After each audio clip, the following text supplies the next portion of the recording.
Hi friends, ಬೇಸಿಗೆ ಬಂತು ಅಂದ್ರೆ ಸಾಕು ನಮ್ಮೆಲ್ಲರಿಗೂ ಮೊದಲು ನೆನಪಾಗೋದು ಆ ಹಣ್ಣುಗಳ ರಾಜ ಮಾವಿನ ಹಣ್ಣು. ನಿಜ ತಾನೇ? ಇವತ್ತು ನಾವು ಬೆಂಗಳೂರಿನ ಫೇಮಸ್ ಮಾವಿನ ಹಣ್ಣಿನ ಮೇಳದಲ್ಲಿದ್ದೀವಿ. ಈಗ ನಾನು ಇರೋದು ಬಸವನಗುಡಿ ನ್ಯಾಷನಲ್ ಕಾಲೇಜ್ ಮೈದಾನದಲ್ಲಿ. ಇಲ್ಲಿಯ ಮಾವಿನ ಹಣ್ಣಿನ ಮೇಳದಲ್ಲಿ ಬಗೆ ಬಗೆಯ ಮಾವಿನ ಹಣ್ಣುಗಳು ಮತ್ತು 10 ವೆರೈಟಿಯ ಮಾವಿನ ಹಣ್ಣುಗಳು ನೋಡೋದಿಕ್ಕೆ ಸಿಗುತ್ತವೆ.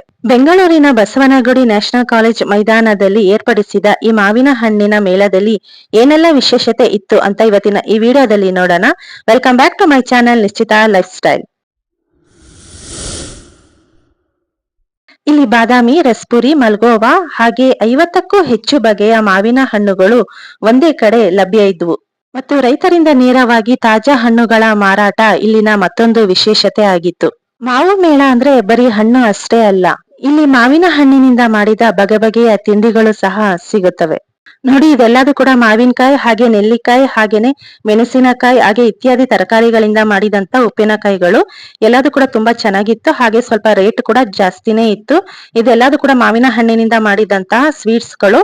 ಇಲ್ಲಿ ತುಂಬಾನೇ ವೆರೈಟಿ ಆದಂತಹ ಸ್ವೀಟ್ಸ್ ಗಳು ಕೂಡ ಇದ್ವು. ಇದು ಕೂಡ ತುಂಬಾನೇ ಚೆನ್ನಾಗಿತ್ತು. ಕೇವಲ ಮಾವು ಅಲ್ದಲೇನೆ ಇಲ್ಲಿ ಲೆಮನ್ ಸೋಡಾ ಕೂಡ ಇತ್ತು, ಹಾಗೇನೆ ಪಾಪ್ಕಾರ್ನ್ ಹಾಗೆ ವೆರೈಟಿ ಆದಂತಹ ತಿನಿಸುಗಳು ಕೂಡ ಇಲ್ಲಿ ಲಭ್ಯ ಇದ್ವು. ಪೊಟ್ಯಾಟೊ ರೋಲ್ ಹಾಗೆ ಮ್ಯಾಂಗೋ ರೋಲ್ ಎಲ್ಲದೂ ಕೂಡ ಇಲ್ಲಿ ಇತ್ತು. ಜನ ತುಂಬಾನೇ ಇಷ್ಟಪಟ್ಟು ಇವುಗಳನ್ನ ತಗೊಂತಾ ಇದ್ರು. ಮತ್ತೆ ತುಂಬಾನೇ ರಶ್ ಇತ್ತು. ನೋಡಿ, ಒಂದೊಂದು ಸಪ್ರೇಟ್ ಕೌಂಟರ್ ಗಳನ್ನ ಮಾಡಿದ್ದಾರೆ, ಆದ್ರೂ ಕೂಡ ತುಂಬಾನೇ ರಶ್ ಇತ್ತು. ನೀವು ಒಂದೊಂದು ಐಟಮ್ ನ ಪರ್ಚೇಸ್ ಮಾಡ್ಬೇಕು ಅಂದ್ರೂ ಕೂಡ ಕ್ಯೂ ನಲ್ಲಿ ಏನಿಲ್ಲ ಅಂದ್ರೆ ಮಿನಿಮಮ್ ಹಾಫ್ ಅನ್ ಅವರ್ ನೀವು ನಿಂತ್ಕೊಳ್ಳೇಬೇಕು. ಎಷ್ಟು ಕ್ಯೂ ಇದೆ ನೋಡಿ ಇಲ್ಲಿ. ಇಲ್ಲಿ ಮಾವಿನ ಹಣ್ಣಿನ ದೋಸೆ, ಮಾವಿನ ಹಣ್ಣಿನ ಹೋಳಿಗೆ ಹಾಗೇನೆ ಹಲಸಿನಕಾಯಿ ಕಬಾಬ್ಗಂತೂ ತುಂಬಾನೇ ಡಿಮ್ಯಾಂಡ್ ಇತ್ತು. ತುಂಬಾ ಜನ ಇಲ್ಲಿ ಕ್ಯೂ ನಿಂತ್ಕೊಂಡಿದ್ರು. ಅದಕ್ಕಂತೂ ಮಿನಿಮಮ್ ಅಂದ್ರೆ 1 ಅವರ್ ಅಂತೂ ಕ್ಯೂ ನಿಂತ್ಕೊಳ್ಳೇಬೇಕು, ಅಷ್ಟಕ್ಕೊಂದು ರಶ್ ಇತ್ತು ಇಲ್ಲಿ. ಹಾಗೇನೆ ಇಲ್ಲಿ ಹಲಸಿನಕಾಯಿ ಬಿರಿಯಾನಿ ಕೂಡ ಲಭ್ಯ ಇತ್ತು ಮತ್ತು ಮ್ಯಾಂಗೋ ರಸಂ ಕೂಡ ಇತ್ತು. ನಾವು ಕೂಡ ಕೌಂಟರ್ ಅಲ್ಲಿ ಇಲ್ಲಿ ಹಾಫ್ ಅನ್ ಅವರ್ ಕ್ಯೂ ನಿಂತ್ಕೊಂಡಿದ್ವಿ. ನೀವು ಒಂದೊಂದು ಐಟಮ್ ನ ಪರ್ಚೇಸ್ ಮಾಡ್ಬೇಕಂದ್ರೂ ಕೂಡ ಮಿನಿಮಮ್ ಹಾಫ್ ಅನ್ ಅವರ್ ಇಂದ 1 ಅವರ್ ನೀವು ಇಲ್ಲಿ ಕ್ಯೂ ನಲ್ಲಿ ನಿಂತ್ಕೊಳ್ಳೇಬೇಕಾಗುತ್ತೆ, ಅಷ್ಟಕ್ಕೊಂದು ರಶ್ ಇರುತ್ತೆ. ನಾವು ಇಲ್ಲಿ ತಗೊಂಡಿದ್ದು ಅಂತಂದ್ರೆ ಮ್ಯಾಂಗೋ ರೈಸ್ ಮತ್ತೆ ಮ್ಯಾಂಗೋ ಕೇಸರಿ ಬಾತ್ ನ ತಗೊಳ್ಳೋಣ ಅಂತ ನೋಡಿದ್ವಿ, ಆದ್ರೆ ಮ್ಯಾಂಗೋ ಕೇಸರಿ ಬಾತ್ ಖಾಲಿಯಾಗಿತ್ತು. ಅದಕ್ಕೋಸ್ಕರ ನಾವಿಲ್ಲಿ ಮ್ಯಾಂಗೋ ರೈಸ್ ಮತ್ತೆ ಜಾಕ್ ಫ್ರೂಟ್ ಕೇಸರಿ ಬಾತ್ ನ ತಗೊಂಡ್ವಿ. ಮ್ಯಾಂಗೋ ರೈಸ್ ಅಂತೂ ತುಂಬಾನೇ ಚೆನ್ನಾಗಿತ್ತು, ಸ್ಪೈಸಿ ಆಗಿ. ಆದ್ರೆ ಜಾಕ್ ಫ್ರೂಟ್ ಕೇಸರಿ ಬಾತ್ ಏನೋ ನಾರ್ಮಲ್ ಅಂತ ಅನಿಸ್ತು ನನಗೆ. ಹಾಗೇನೆ ಇಲ್ಲಿ ಒಂದು ಕಡೆ ಸ್ಟೇಜ್ ನ ಹಾಕಿ ಒಂದು ಇವೆಂಟ್ ಕೂಡ ಆರ್ಗನೈಸ್ ಮಾಡಿದ್ರು. ಇಲ್ಲಿ ಒಂದಷ್ಟು ಜನ ಅವರೇನೆ ವಾಲಂಟಿಯರ್ ಆಗಿ ಬಂದು ಸ್ಟೇಜ್ ಮೇಲೆ ಹಾಡ್ ಕೂಡ ಆಡ್ತಾ ಇದ್ರು. ಹಾಗೇನೆ ಈ ಕಾರ್ಯಕ್ರಮವನ್ನ ಆರ್ಗನೈಸ್ ಮಾಡಿದ್ದು ಡ್ರ್ಯಾಗನ್ ಕಾರ್ ನ ಒಂದು ಲಾಂಚ್ ಗೋಸ್ಕರ. ಇಲ್ಲಿ ಡ್ರ್ಯಾಗನ್ ಕಾರ್ ನ ಕೂಡ ಇಲ್ಲಿ ಪ್ರದರ್ಶನಕ್ಕೆ ಇಟ್ಟಿದ್ರು.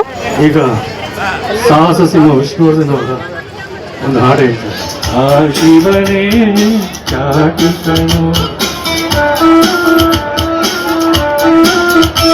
ಈ ಬಾಳು ಸುಂದರ ನಗರಿ. ನೋಡಿ ಫ್ರೆಂಡ್ಸ್, ನಾನು ಆಗ್ಲೇ ಹೇಳಿದ್ನಲ್ಲ ಡ್ರ್ಯಾಗನ್ ಕಾರ್ ನ ಇಟ್ಟಿದ್ರು ಅಂತ. ಇದೇ ಆ ಡ್ರ್ಯಾಗನ್ ಕಾರ್. ಈ ಡ್ರ್ಯಾಗನ್ ಕಾರ್ ನ ಈ ಮ್ಯಾಂಗೋ ಮೇಳದಲ್ಲಿ ಫಸ್ಟ್ ಟೈಮ್ ಲಾಂಚ್ ಮಾಡ್ಲಾಯ್ತು. ತುಂಬಾನೇ ಚೆನ್ನಾಗಿತ್ತು. ಬುಲೆಟ್ ರೀತಿಯಲ್ಲಿ ಸೌಂಡ್ ಹಾಗೇನೆ ಫೈರ್ ಮಾಡೋಂತ ಈ ಕಾರ್, ಯಾರ್ಯಾರಿಗೆ ಕಾರ್ ಕ್ರೇಜ್ ಇದೆಯೋ ಅವ್ರಿಗಂತೂ ಈ ಕಾರ್ ತುಂಬಾನೇ ಇಷ್ಟ ಆಗುತ್ತೆ.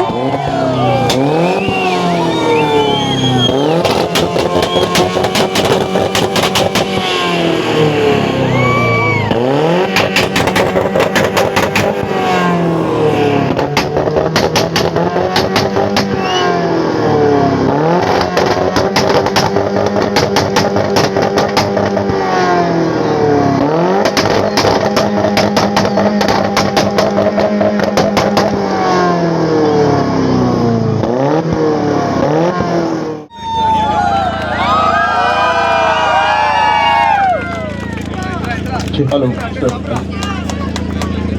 ಡ್ರ್ಯಾಗನ್ ಪರ್ಫಾರ್ಮೆನ್ಸ್ ಇಷ್ಟ ಆಯ್ತಾ? ಬರ್ಲಿ ಚಪ್ಪಾಳೆ. ಇನ್ನೂ ಜೋರು. ಹೆಂಗಿತ್ತು dragon beach? Very beautiful Jafar. You guys liked it? How many BMW fans now? How many Dragon fans now? Okay, so this is a Chevrolet Optra out here, built beautifully. Dragon car launch ಆದ ನಂತರ ನಮ್ಮ ರಾಗ ತಂಡದಿಂದ ಸಂಗೀತ ಕಾರ್ಯಕ್ರಮ ಕೂಡ ಇತ್ತು.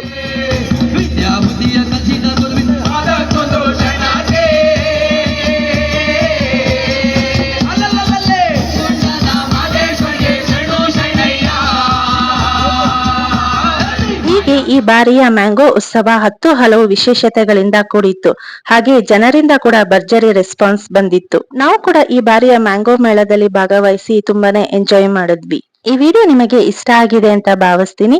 ಈ video ನಿಮಗೆ ಇಷ್ಟ ಆಗಿದ್ದರೆ ವಿಡಿಯೋಗೆ ಒಂದು ಲೈಕ್ ಮಾಡಿ, ಶೇರ್ ಮಾಡಿ, ಹಾಗೆ ನಿಶ್ಚಿತ ಲೈಫ್ ಸ್ಟೈಲ್ ಯೂಟ್ಯೂಬ್ ಚಾನೆಲ್ನ ತಪ್ಪದೆ ಸಬ್ಸ್ಕ್ರೈಬ್ ಮಾಡಿ. ಮತ್ತೆ ಸಿಗೋಣ ಮತ್ತೊಂದು ಅದ್ಭುತವಾದ ವಿಡಿಯೋದೊಂದಿಗೆ. ಧನ್ಯವಾದಗಳು.